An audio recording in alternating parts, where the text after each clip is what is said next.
ఇప్పుడు finance bill ద్వారా అందులో సిసిఎస్ రూల్స్ లో తీసుకొచ్చిన మార్పు.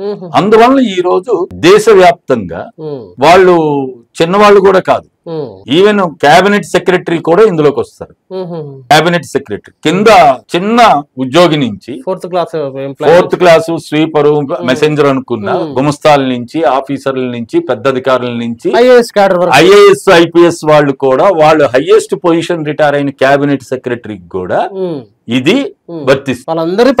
వాళ్ళందరిది ఇప్పుడు ప్రశ్నార్థకం అన్నది కాదు, అది ప్రశ్నార్థకం ఏమి లేదు, తీసేసాం అని చెప్పకుండా ఇది ఆడడం నా ఉద్దేశం అయితే తీసేయడం. ఉద్దేశంతో మీరు అనలిస్ట్ గా మీరు చెప్తున్నారు, కొద్దిమంది ఆవేదనతోటి పెన్షనర్లు కూడా మాట్లాడుతున్నారు, మాకు నష్టం జరుగుతుందని చెప్తున్నారు. కానీ వాస్తవంగా సెంట్రల్ క్యాబినెట్ మినిస్టర్ మన తెలుగు బిడ్డ నిర్మలమ్మ గారే సాక్షాత్గా పార్లమెంట్ లో నిలబడి మాట్లాడుకుంటూ అసలు పెన్షన్ మేము ముట్టుకోం, మమ్మల్ని బద్నాం చేయొద్దు, ప్రతిపక్షాలు చేస్తున్న పని అని చెప్పేసి అంటున్నారు. ఆ ప్రతిపక్షాల కుట్రలో భాగంగా పనిలో భాగంగానే ఇప్పుడు ఇవి బయటకు వస్తున్నాయి. వాస్తవంగా సమస్య ఉందా? ఆమె మాట్లాడిన మాటల్లోనే అర్థం ఉంది.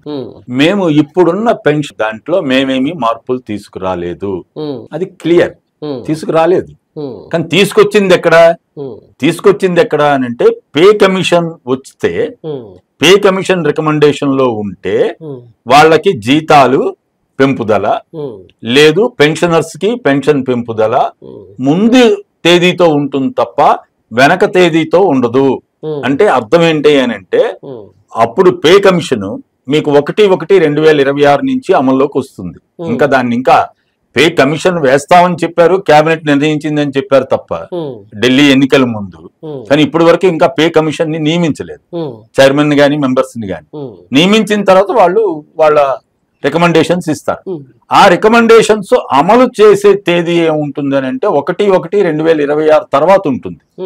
ఎందుకనంటే 2016లో వచ్చిన 7వ పే కమిషన్ మీకు 1/1/2016 నుండి వచ్చింది.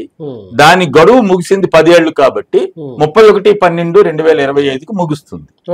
ఇప్పటికే జాప్యం అయింది పే కమిషన్ అన్నది, ఎందుకంటే వాళ్ళు కనీసం 1 సంవత్సరమైనా వాళ్ళు తీసుకుంటారు. కానీ మోడీ గారు అంతా తనకి నచ్చింది చేయిస్తారు కాబట్టి బహుశా అది నియమిస్తారు తొందరలో, ఎప్పుడు అంది లేదు ఇంకా.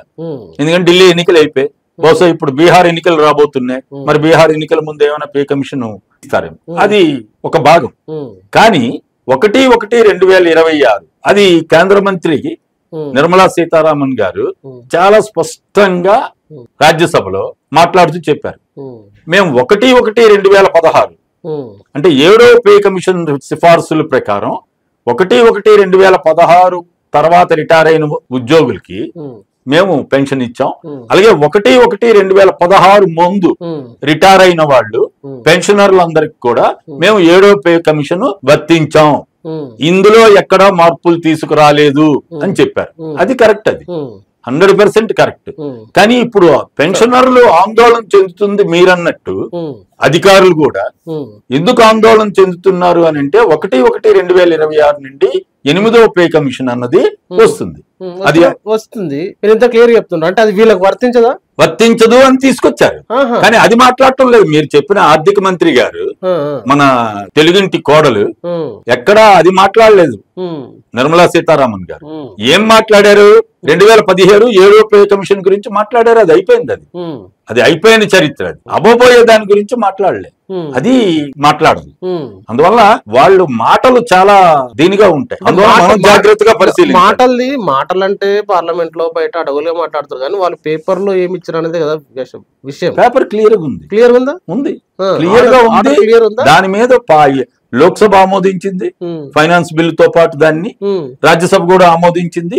ఇప్పుడు రేపో ఎల్లుండో రాష్ట్రపతి గారు సంతకం పెడతారు. ఎలాగో అది బడ్జెట్ కాబట్టి, ఫైనాన్స్ బిల్లు కాబట్టి సంతకం పెడతారు, అమల్లోకి వస్తుంది. సీనియర్ సిటిజన్స్, పెన్షనర్ల, కేబినెట్ సెక్రటరీతో సహా.